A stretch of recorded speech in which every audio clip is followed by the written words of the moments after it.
Hey artists, in this video we're going to talk about creating our butterfly wing drawing using graphite transfer technique. You're going to use your printed out image of a butterfly wing and you're going to shade the back of it entirely with a pencil. The darker you make this, the easier it's going to be to see your drawing. You're going to create a tape hinge by taping just one side of the paper gently to the top, and that way you'll be able to trace over the lines and check your drawing as you trace over all of your outlines and shapes.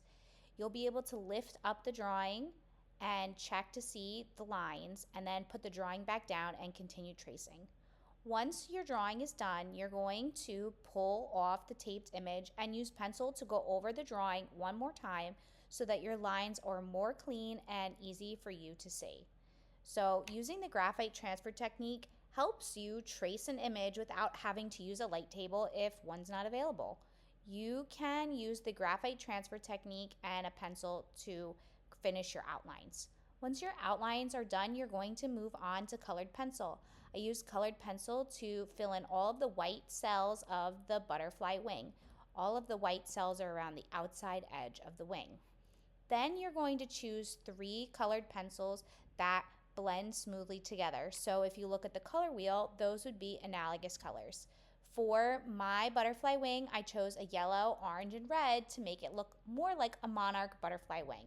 So you're going to start off with your medium value and shade throughout the whole shape. Then you're going to add your darker color towards the outside edge and your lighter color towards the middle edge. So you're going to be glazing the colored pencils, which means you're going to be layering them and switching back and forth to build that rich value so that you do not see the toned paper through the colored pencil. So by glazing your colored pencils, you're building up the value over time. So you're going to be switching back and forth between these 3 colors. It would be very helpful if you write the names of the colored pencils that you're using on the back of your paper, or by using a rubber band to store them in your folder in between classes so that you do not get your 3 colors mixed up. There are definitely multiple shades of orange and yellow, so I want to make sure that during class I'm using the same 3 colors for each part of the wing. If you want to go and work evenly through all of the cells of the wing, you can definitely do that.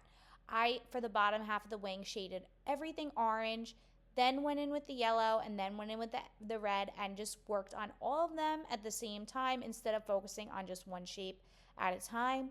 It helps me feel a little bit more like I was making progress more quickly by seeing that color in all of the cells right away. So really take your time and rotate the paper while you're coloring so that you can use the directional line to help make the cells look even more round. So really enhancing that outer shape with your darkest value. You do not have to use red, orange, and yellow for your drawing. You can choose different colors like yellow, yellow, green, and green, or you can use blues and turquoise. This does not have to be a realistic image of a butterfly wing. Once you're done with coloring, you are going to use a black Sharpie to go over all of your outlines. That means you're going to outline around all of the white cells of your butterfly wing. You're going to do that first. You're going to outline around the silhouette of your butterfly wing and around all of the colored cells of your butterfly wing. I like outlining these shapes before I fill everything in first, so that way I have a little bit of a border around everything. While I'm coloring in, I don't want to accidentally cover up all of that hard work that I did with my colored pencil. So use a black Sharpie for this. If the marker is dried out, please throw that one away and get a nice juicy Sharpie marker so that way your drawing can really have a lot of contrast, right? We have this very dark butterfly wing and we want our colors to pop by having a nice richly colored butterfly wing. You could also do this with colored pencil, but I think that using a Sharpie marker is going to make the process much quicker and easier for your hand.